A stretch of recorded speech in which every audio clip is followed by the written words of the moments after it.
Usually when we talk about like a medical diagnosis, there's this expectation of precision. Right, yeah. It feels like engineering almost. Exactly.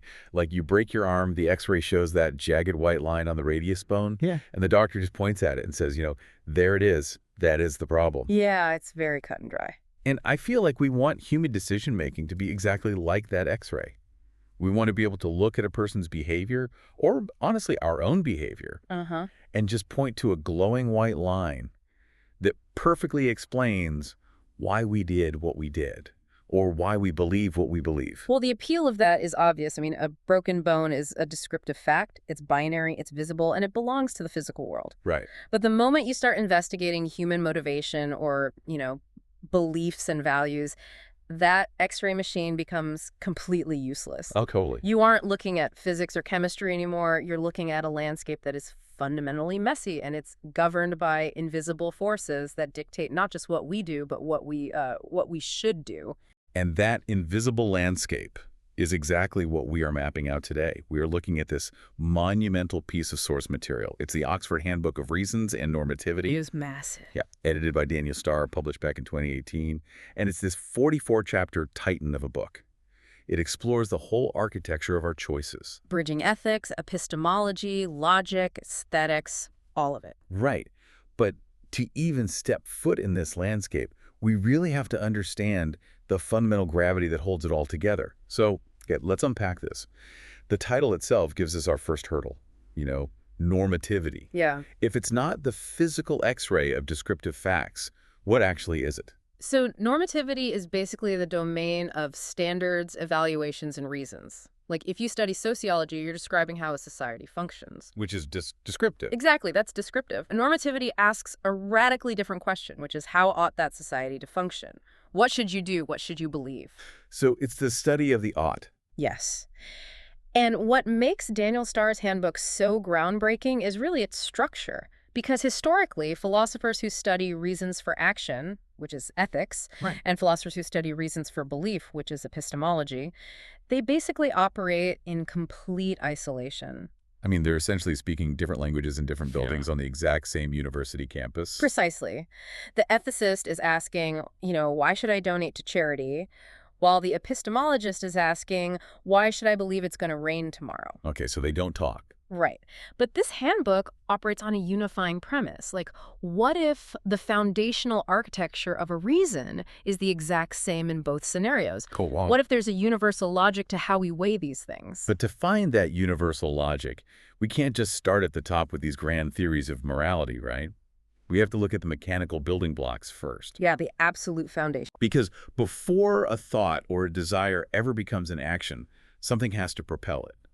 And the handbook starts its entire first section by just tearing down our traditional assumptions about how that propulsion works. Yes, specifically focusing on Nico Coligny's work. Right, regarding instrumental reasons. Yeah, instrumental reasons are basically the workhorses of human behavior.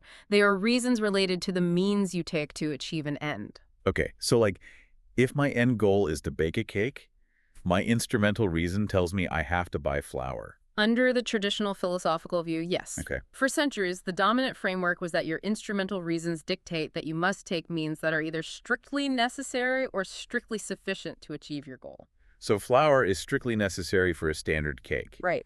And buying a plane ticket is strictly sufficient to get from New York to London. Exactly. But Kolodny argues that this is a fantasy. It's a clean X-ray that just doesn't exist in reality. Because when you actually observe human beings, almost nothing we do is strictly necessary or, 100% sufficient. We are constantly swimming in probabilities. Kolodny introduces a massive paradigm shift here. He asks us to look at something like studying for a medical board exam. Okay, stressful. Right. So is reading chapter 4 of your textbook strictly necessary to pass the exam? Probably not. I mean, you might intuitively guess the answers, or maybe the test just doesn't cover chapter 4 at all. Exactly. Now, is reading chapter 4 strictly sufficient? Also, no, because you could read it, memorize it, and then have a complete panic attack on test day and fail anyway. Right. So the traditional view would say you actually don't have a rational instrumental reason to read Chapter 4. Because it fails the test of necessity and sufficiency, Yes. which is obviously absurd. It is entirely absurd, and Colodny points out that reading Chapter 4 simply makes it more probable that you will pass. Right.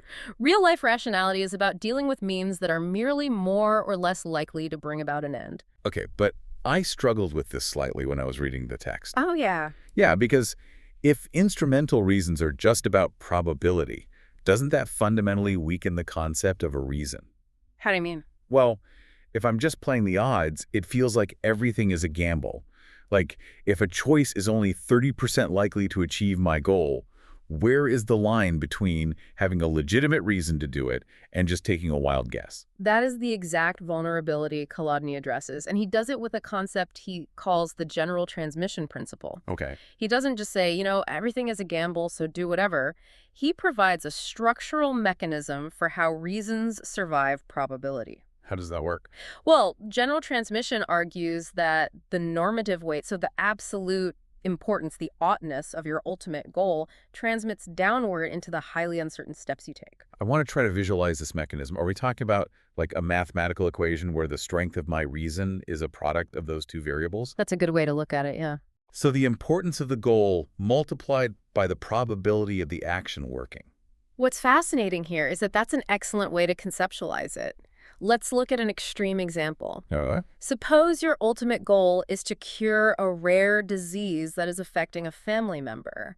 The normative weight of that goal is just colossal. Right, it's life or death. Now, suppose there's an experimental lab procedure that has only a 2% probability of yielding a cure. Oh, wow. Because the goal is so heavy, that massive normative weight transmits down through that tiny 2% probability. So you have a profound, highly rational reason to attempt the experiment, even though it will almost certainly fail. Oh, that clicks for me. Because if we reverse the variables, the math still holds up. Exactly. Like, if my goal is just to grab a quick lunch, a goal with very low normative weight, and I know a specific food truck has only a 2% probability of being parked on my street today. Right. I have virtually no reason to walk over there to check. Yeah. Because the goal isn't heavy enough to transmit through such a low probability. You've isolated the core mechanic perfectly. Colony shows us that rationality isn't about demanding absolute certainty before you act. Rationality is proportional. Right. It's the ability to align the immense compounding weights of our goals with the fractal, uncertain probabilities of the real world. But the real world doesn't just give us one goal and one probability. Oh, it certainly doesn't. It gives us 50 at the exact same time. Like, we have reasons to go to work, reasons to stay in bed, reasons to save money, reasons to buy an overpriced coffee. They constantly collide. All day, every day. So once we understand that reasons exist and they transmit their weight, we have to figure out how they interact when they inevitably smash into each other. Which brings us to the intricate problem of weighing conflicting reasons, which Chaim Nair and John Horty tackle by utilizing something called deontic logic. Okay, the text mentions deontic logic. Yeah. But I'll be honest, it reads like highly advanced calculus. It's dense. How does a formal logical system actually weigh human reasons? Well, to understand deontic logic, you have to contrast it with standard logic. Yep. Standard, Boolean logic deals with what is true and what is false. If A is true and B is true, then A and B are true. Simple enough. But deontic logic is the formal logic of obligation, permission, and prohibition. It deals with oughts. And for a very long time, logicians were completely stumped by moral dilemmas. Like what? Suppose you make a promise to help a friend move on Saturday. Okay. But on Saturday morning, your sister has a medical emergency and needs you to drive her to the hospital. Well, in standard logic, you'd have a paradox. You are obligated to do A, and you are obligated to do B, but you physically cannot do both. So the system just crashes. The system crashes. So Nair and Horty are adapting the mathematical architecture of deontic logic to handle these crashes. Oh, big. Instead of treating obligations as absolute true-false binaries, the logic assigns them structural weights. It allows for a calculus where an ought can be defeated, overridden, or silenced by a competing ought without breaking the logical universe. So they're basically building a formal syntax for human compromise. That's a beautiful way to put it, yes. But to even plug variables into that syntax, we have to be brutally precise about what actually counts as a reason, don't we? We do. Like when I'm weighing my options, what am I actually putting on the scale? This is where John Broom's work on the big explanation completely changed my perspective, Oh, Broom's analysis here is foundational. because we constantly confuse the parts of a reason for the whole. Yes. Broom differentiates between a pro-toto reason, which is the reason that looks at the totality of the circumstances, and the fragments that make up that totality. The wet carpet example in the text is brilliant for this. Let's walk through it. Please do. So Joanne breaks a slate on her roof, a storm rolls in, and it rains. Because the slate is broken, water gets in, the roof leaks, and the living room carpet gets absolutely soaked. Right. If you walk into that house and ask 3 different people why the carpet is wet, you'll get 3 different answers. Yep. One says because Joanne broke the slate. Another says because of the rain. And the third says because the roof is leaky. And Broom points out that none of those statements is false, but none of them is the actual reason the carpet is wet. Right. They're all merely parts standing in for what he calls the one big explanation. The big explanation is the entire unbroken causal chain. Right. The slate plus the rain plus the structural leak. And what we choose to say out loud just depends on context. Like if I'm talking to Joanne, I'm going to blame the slate because she broke it. Naturally. But the broken slate by itself is not the reason the carpet is wet. It physically requires the rain. It seems like simple semantics, right? Yeah, a bit. But when you apply this to human behavior, it reveals deep flaws in how we justify our actions. The Handbook uses the example of Alvin at Rojo's Cafe to illustrate this. Oh, this one tripped me up. So Alvin is trying to decide if he ought to go to Rojo's. He has 2 distinct reasons drawing him there. The cafe has excellent coffee, and it plays interesting music. Okay. Now, suppose we also establish that Alvin has absolutely no reasons not to go. He isn't busy, he has money, it's a short walk. See, when I first read this part, I tripped over it. Because Broom states that the fact that Alvin has no reasons not to go is emphatically not a reason for him to go. Right. But if I went to a coffee shop and a friend asked why I went, I might very well say, well, the coffee is good, and I had no reason not to go. It feels like a reason. It feels like a reason because our everyday language is incredibly sloppy. Yeah, that makes sense. We use shorthand all the time. But when we are constructing the formal logic of normativity, we cannot use shorthand. Broom forces us to realize that the absence of a negative is not a positive force. It doesn't pull you. Exactly. The coffee pulls you. The music pulls you. The fact that there's no reason to avoid the cafe doesn't pull you at all. It merely signifies that there are no opposing forces on the scale. Right. The absence of a reason against going is a crucial component of the big explanation of why Alvin ultimately goes. But it has zero normative weight of its own. It's a condition, not a cause. You know, the analogy I came up with for this is gravity and friction. Oh, I like that. Yeah, so the coffee and the music are the gravity pulling Alvin across the floor toward the cafe. The lack of a reason not to go is just the absence of friction on the floor. Yes. Friction doesn't pull you anywhere. Its absence just clears the path, so gravity can do its job unhindered. That is a brilliant mechanical translation of Broom's point. Thanks. And failing to understand that distinction leads us into an even more dangerous trap. We don't just confuse conditions with causes, we confuse evidence with reasons. Yes, the Lincoln and the cabbage scenario. That's such a good example. This one is fascinating because it applies to almost every argument people have in a professional setting. Oh, absolutely. So the setup is this. Doris Kearns Goodwin is widely considered the ultimate authority on Abraham Lincoln. Right. Imagine she writes in a biography that Lincoln had a conclusive, undeniable reason not to eat cabbage. But she doesn't tell us what the reason is. She just states that he had one. Okay, because she's an unimpeachable expert, her statement provides you with excellent evidence that Lincoln ought to have avoided cabbage. If you read that book, you are entirely justified in believing that Lincoln shouldn't eat cabbage. But the book itself is not the reason he shouldn't eat it. Precisely. The normative reason he shouldn't eat cabbage might be that he had a severe allergy, or maybe that it interfered with the medication he took. Right, the allergy is the actual reason. The allergy is the reason. The historian's book is merely the epistemic footprint that the reason left behind. We chronically conflate evidence that a reason exists with the reason itself. Think about a corporate boardroom, right? Oh, this happens constantly. A middle manager says, we have a reason to shift our marketing strategy because the CEO said we need to. The CEO saying it is not the reason. No, it's not. The CEO saying it is just evidence that a strategic reason exists, like maybe user engagement is dropping. Right. If the marketing team spends an hour debating the CEO's email Instead of debating user engagement, they are arguing about the footprint instead of the actual animal that left it. That is the exact trap. When we fail to isolate the actual normative reason from the big explanation or from the evidence pointing to it, our decision-making just becomes chaotic. We're weighing the wrong things. Exactly. We end up placing the wrong variables onto that deontic logical scale. Which naturally forces us to ask a much deeper, honestly more unsettling question. Let's hear it. If we finally clear away the evidence and the conditions and we isolate the pure, raw, reason like Lincoln's allergy, where does the normative force of that reason actually come from? Who or what creates the gravity? So we are moving now into metaethics. Heavy stuff. Very heavy. It's the study of what moral and normative properties actually are at their core. And the Handbook details two major philosophical camps that are trying to solve this origin problem: constructivism and constitutivism. Okay. To appreciate them, you really have to understand the binary trap they are trying to escape. The classic realism versus anti-realism debate. Yes.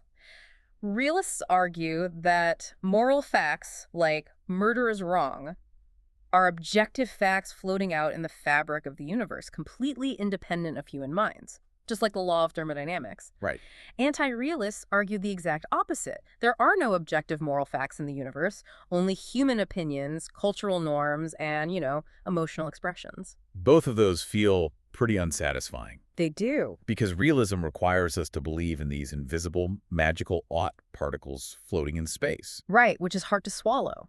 And anti-realism implies that if a society decides murder is fine, we have absolutely no objective ground to tell them they are wrong. And that dissatisfaction birthed constructivism.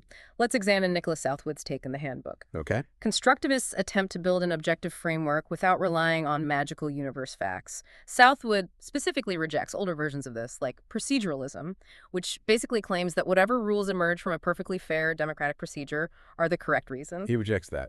He does.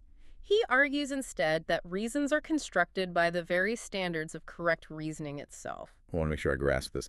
The text uses chess as an analogy, right? It does. Think about the rules of chess. Why do you have a reason not to move your rook diagonally? Well, because it's a rook. Right, but is it because a realist rule of the rook exists in the cosmos? No. Is it just your subjective anti-realist opinion that the rook shouldn't move that way? Also no. The objective reason not to move the rook diagonally is constructed by the activity of playing chess.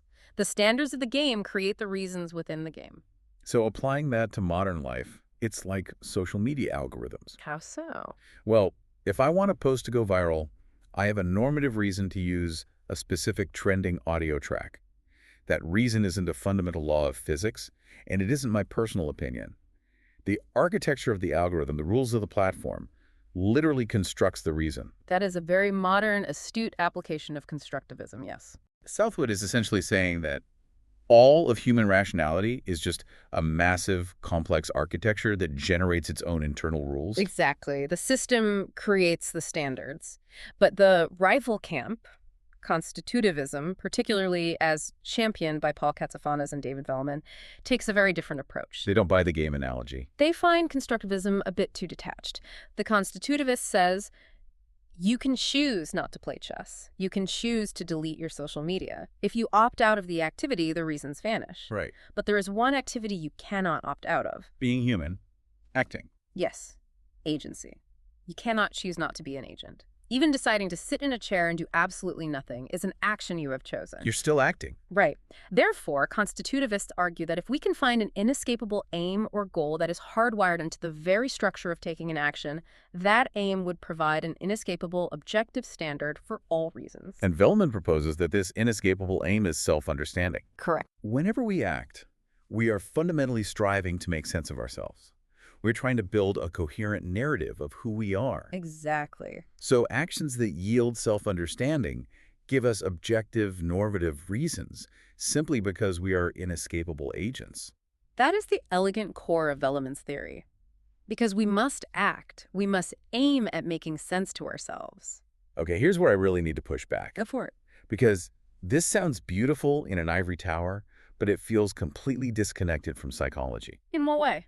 Well, if self-understanding is the hardwired goal of every single human action, how does constitutivism explain self-destructive behavior? Think about addiction. or someone who sabotages a perfectly healthy romantic relationship because of deep-seated trauma. Right. They know they are destroying something good. They know will cause them pain. They are acting, but they certainly aren't acting to understand themselves. If anything, they're acting to escape themselves or to obliterate their self-understanding. It's a very real problem for the theory. Does Velleman's theory just collapse when confronted with trauma? It's a vital critique. And the constitutivist is forced to navigate this in one of two ways. First, they might argue that the self-destructive person is actually achieving a dark, twisted form of self-understanding. Wow. Well, if someone believes deep down that they are unworthy of love, sabotaging a relationship validates that internal narrative. It makes sense of their worldview, even if that worldview is incredibly toxic. So the aim is narrative consistency, not necessarily positive enlightenment. Exactly. The second defense is to argue that self-destructive actions are defective actions. Effective. Yeah. Like, a broken clock is still fundamentally a device aimed at telling time. It's just failing at its constitutive aim. A self-destructive agent is still an agent, but a defective one failing at the structural aim of agency. See, that feels like a massive philosophical loophole. If a human behavior contradicts my theory, it's just a broken behavior. You aren't the only one who thinks so. And that skepticism leads us directly into the trap that Katsafanas himself identifies within his own chapter. Which is? Constitutivism tries to skirt the old realist anti-realist debate by grounding morality in the pure mechanics of action. But in doing so, it risks falling into reductionism. Reductionism being the idea that you reduce complex moral concepts down to basic non-moral mechanics. Yes. If you reduce the profound, majestic moral duty of you ought not to murder down to a mechanical, psychological fact like murdering causes cognitive dissonance and narrative inconsistency in your brain. You drain all the normative authority out of morality. Exactly. It reduces ethical imperatives to mere psychological housekeeping. Katsafanas warns that if constitutivism isn't careful, it turns moral reasons into mere expressions of inescapable biological attitudes rather than objective truths. It's just fascinating how fragile the foundation of a reason really is when you dig this deep. It truly is. And we spent all this time trying to figure out how we weigh reasons to act, practical reasons. But the handbook takes a hard turn here. It does. Because all of our practical reasons completely rely on an assumption that our perception of reality is actually accurate. If I have a reason to run out of a burning building, it's based on my belief that the building is actually on fire. What if my belief is wrong? This is the critical transition from practical normativity into epistemology, the theory of knowledge, and reasons for belief. And the dominant movement right now, according to the text, is the reasons first framework. Yes. This is the idea that knowledge, justification, rationality, all of it, can be built entirely out of epistemic reasons. The handbook lays out this triad. We have reasons to believe a proposition, reasons to disbelieve it, and reasons to withhold belief. That third option, withholding belief, is critical. In a polarized world, people often forget that sometimes the most rational, evidence-based stance is to suspend judgment entirely. Right. But Kurt Sylvan and Ernest Sosa pen a blistering critique of this reasons-first monopoly. They argue that possessing the right epistemic reasons is not the foundation of knowledge. They argue that competence is the foundation. Yes, the underlying cognitive ability to hit the mark of truth. Sylvan and Sosa use the analogy of an archer. Okay, I like a good analogy. You can give an archer a perfectly balanced bow, an aerodynamic arrow, a windless day, and a stationary target. Those are all fantastic reasons to believe the arrow will hit the bullseye. Right. But if the archer lacks the fundamental bodily competence to draw the string and release it smoothly, they will miss. Epistemic reasons are the equipment. Competence is the archer. This raises an important question about how we even define knowledge. And to really grasp why competence matters more than just having a good reason, we have to look at the most famous, mind-bending thought experiment in modern epistemology. Ah, yes. Fake barn country.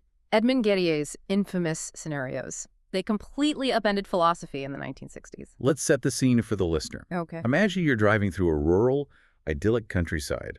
You look out your passenger window, and sitting in a field is a structure. Okay. It has red wooden siding, a white cross on the door, a pitched roof, and a silo right next to it. Your eyes are functioning perfectly. Based on this visual evidence, you form the belief. There is a barn in that field. And crucially, you are correct. It is a real barn. You have a reason to believe it. Your clear visual evidence. And your belief is entirely true. Under the classic, ancient definition of knowledge, which is justified true belief, you possess absolute knowledge that it is a barn. But here is the twist. Unbeknownst to you, you have just driven into a region known as fake barn country. Right. For completely inexplicable reasons, the local residents have constructed hundreds of incredibly detailed papier-mâché fake barns across the entire county. From the road, they are totally indistinguishable from real barns. You just happened, by sheer dumb luck, to look out the window at the absolute exact moment you were passing the one single real barn in a 50-mile radius. Exactly. Now the question is, did you actually know it was a barn? Intuitively, almost universally, the human mind rejects that as knowledge. It was a lucky guess masquerading as a justified belief. You had the right reason, and the reason was true, but your belief was formed in an environment saturated with deception. So fake barn country breaks the reasons first framework. It proves you can have a perfect reason and a true fact, and still not have knowledge. Right. How does the handbook try to mathematically or logically fix this? It talks about the security condition and these things called defeaters. How does that mechanism actually work? So the security condition is an attempt by defenders of the reasons first view to patch the whole Gettier tour in their theory. It dictates that for a belief to be knowledge, it must be secure against defeaters. What's a defeater? A defeater is a piece of higher-order evidence that logically neutralizes your original reason. Let's break down that mechanism. Give me an example of a defeater neutralizing a reason. Suppose I see you put my car keys in your jacket pocket. My visual evidence gives me a reason to believe my keys are in your pocket. Makes sense. But an hour later, I learn that your jacket pocket has a massive hole in the bottom. That new piece of information is a defeater. It doesn't change the fact that I saw you put them in there, but it completely mathematically neutralizes the predictive weight of my original reason. Ah, I see. And the text also mentions attenuators. Are those just partial defeaters? Exactly. An attenuator weakens the reason without destroying it. Like if I saw you put the keys in your pocket, but the room was quite dark, the darkness is an attenuator. It degrades the reliability of the visual evidence. Right. In fake barn country, the existence of the papier-mâché fakes acts as a massive objective defeater to your visual evidence. But wait, the driver doesn't know about the fake barns. Yeah. How can information you don't possess defeat your reasons? That is the absolute brilliance of Sylvan and Sosa's competence argument. They argue that your underlying cognitive competence is calibrated to a normal world. Right. When you enter fake barn country, your environment fundamentally shifts. Your visual competence is not equipped to distinguish between real wood and Hollywood-grade papier-mâché from 50 yards away. Oh, wow.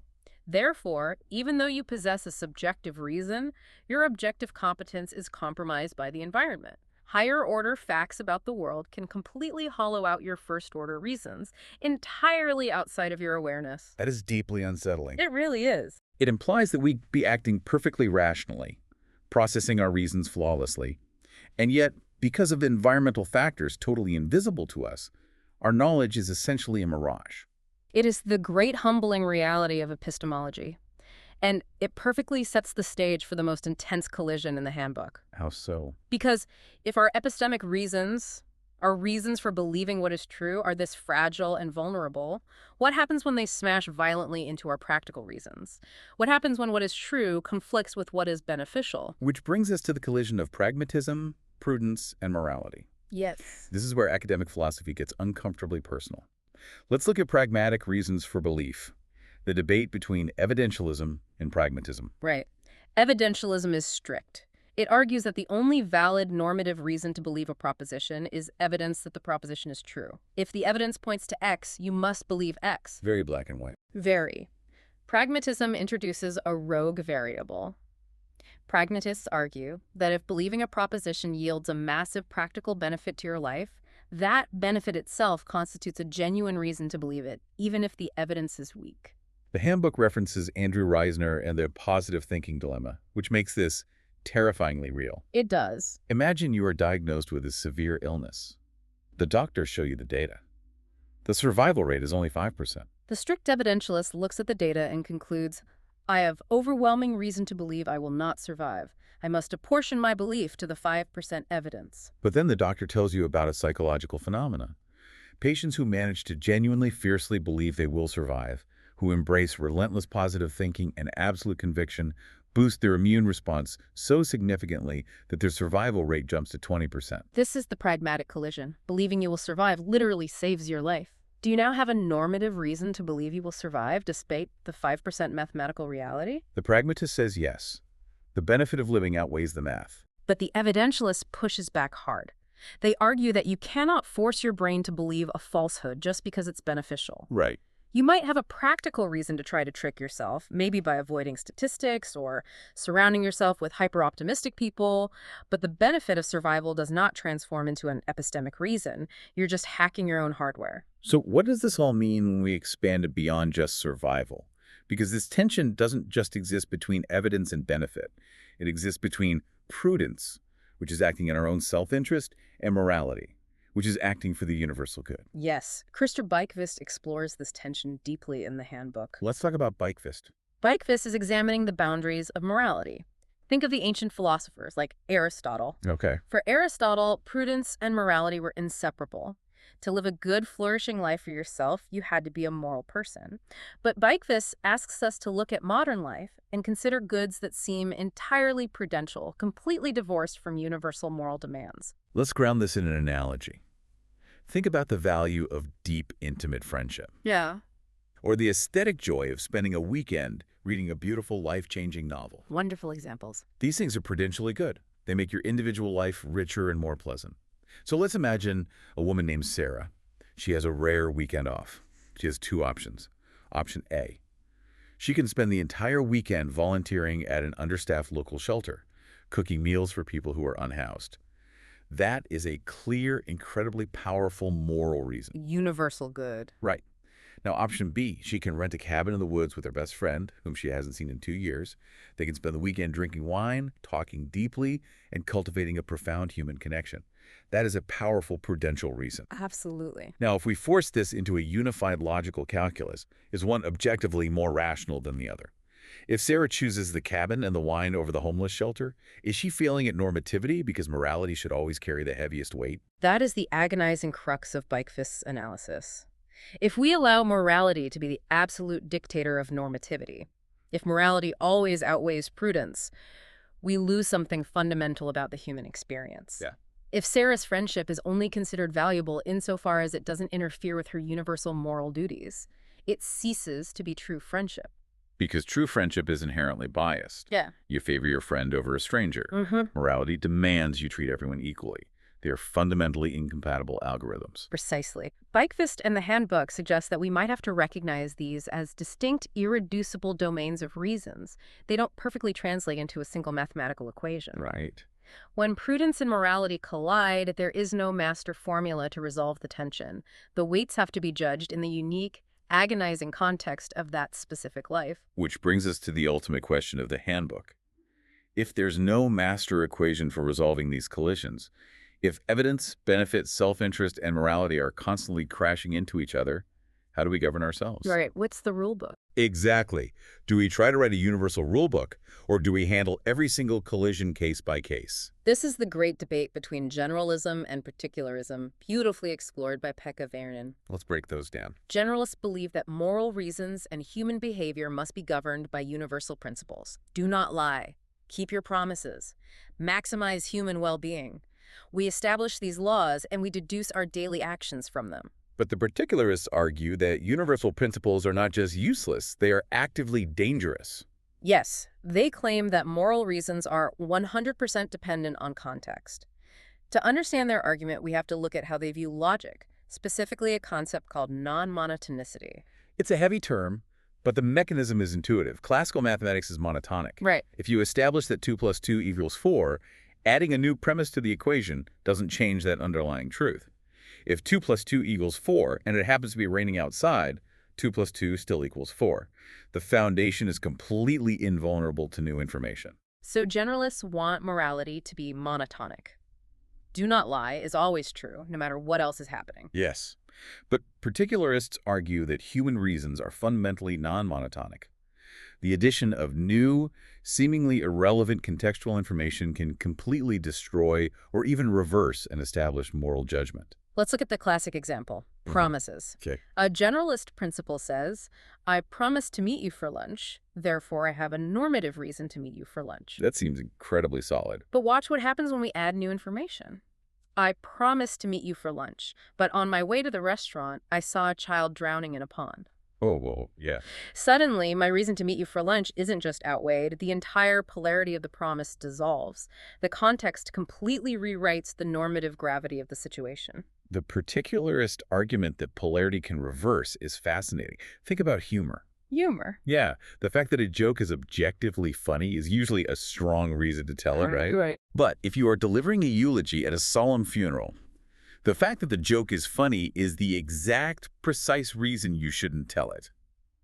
The reason didn't just get outweighed. Its polarity reversed from a positive to a negative entirely based on the room you are standing in. That is exactly how non-monotonicity works in ethics. And because polarity can reverse based on literally infinite contextual variables, the particularist says, burn the rulebook. Just throw it out. Yeah, you cannot write a moral principle long enough to account for every single possible shift in context. I can hear the generalists defending themselves, though. Yeah. The generalists would say, okay, the rule is keep your promises except when a life is in danger, or except when X, Y, and Z. But the particularist replies that the list of exceptions is infinite. And if a rule has infinite exceptions, it is no longer a rule, it's just a suggestion. That's a good point. Varanen navigates this by proposing that moral principles shouldn't be viewed as absolute mathematical laws, but as hedged principles. Like a map. Yes, exactly. They are explanatory tools. A map doesn't dictate where you step your foot, but it helps you understand the terrain you are standing on. It demands an incredible amount of self-awareness. Yeah. It asks you, the listener, to really interrogate how you operate. Definitely. Do you navigate your workplace, your relationships, and your beliefs using strict internal laws? Are you trying to force your life into a generalist spreadsheet? Or are you a moral improviser, trusting your sensitivity to the immediate context to guide you through the collisions? It is the ultimate test of how we view our own agency, and it perfectly encapsulates the journey we've taken through this text. Let's pull the camera all the way back and synthesize this. We have traversed a monumental amount of intellectual terrain from Daniel Starr's Handbook. If we distill this into core takeaways, we basically have 4 pillars of understanding how we operate. First, the architecture of a reason is deeply layered. It isn't a simple binary X-ray. It ranges from Kolodny's probabilistic instrumental steps, where normative weight flows downhill through fractions of probability, all the way down to Katsufana's and Velleman's assertion that the fundamental aims of agency and self-understanding are inescapable. Second, precision of thought requires us to separate the parts from the whole. We have to understand Broom's big explanation. We must stop confusing the absence of a negative with a positive force. And most importantly, we must stop confusing evidence for a reason with the reason itself. Right. The CEO's email is not the strategy. The historian's book is not the allergy. Third, in epistemology, possessing a good reason is not enough to claim knowledge. We have to balance reasons to believe, reasons to disbelieve, and reasons to withhold belief. And all of it must be rooted in our underlying cognitive competence to hit the mark of truth, lest we be fooled by the invisible defeaters of fake burn culture. And finally, the human experience is defined by permanent, irresolvable collisions. Evidential belief smashes into pragmatic survival. Self-interested prudence smashes into universal morality. Whether we use generalist rules or particularist improvisation, the tension is a feature, not a bug, of rationality. It is a stunningly complex system, but before we conclude, I want to offer you a final provocative thought. Ew. It's a concept that builds on everything we've mapped out, but threatens to pull the rug right out from under it. It comes from Corinne Besson's chapter on logic, referencing Lewis Carroll. Lewis Carroll, like the author of Alice in Wonderland. The very same. In addition to being an author, Carroll was a brilliant logician. He wrote a famous, terrifying short dialogue called What the Tortoise Said to Achilles. What's the premise? It outlines a regress argument that honestly still haunts philosophy. Imagine I give you 2 simple premises. Premise 1, if A is true, then B is true. Premise 2, A is true. Okay, basic logic dictates that therefore B must be true. But the tortoise looks at Achilles and asks, why must I accept that B is true? Achilles says, because of the rule of logic, modus ponens dictates it. Right. And the tortoise replies, okay, then write that rule down as a new premise. Premise 3, if premise 1 and 2 are true, then B must be true. Achilles writes it down. But the tortoise still refuses to conclude B. Why? He says, now you just have 3 premises. What force compels me to combine them? Achilles is forced to add premise 4, premise 5 into infinity. Oh, wow. The logic itself has no motor. The rules can never force the action. Exactly. Carroll's regress implies that logic alone, reasons alone, cannot force you to conclude or do anything without a prior, entirely non-logical willingness to accept the authority of logic itself. So after all this, after Colati's probabilities, Broom's explanations, and the vast architecture of normativity, if the very foundation of reasons requires a blind leap of faith to accept the rules of reasoning, are all of our highly structured, logical, and moral arguments ultimately resting on a completely non-rational choice to simply play the game? It is the ultimate paradox of the rational mind. We can map the reasons flawlessly, but the choice to care about the map is entirely inexplicably yours. We started this deep dive looking for the clean X-ray, but what we found is that the X-ray of human rationale is blurry. It's probabilistic, it's relentlessly contextual, and at its very core it rests on a leap of faith. And honestly, that makes the human mind infinitely more beautiful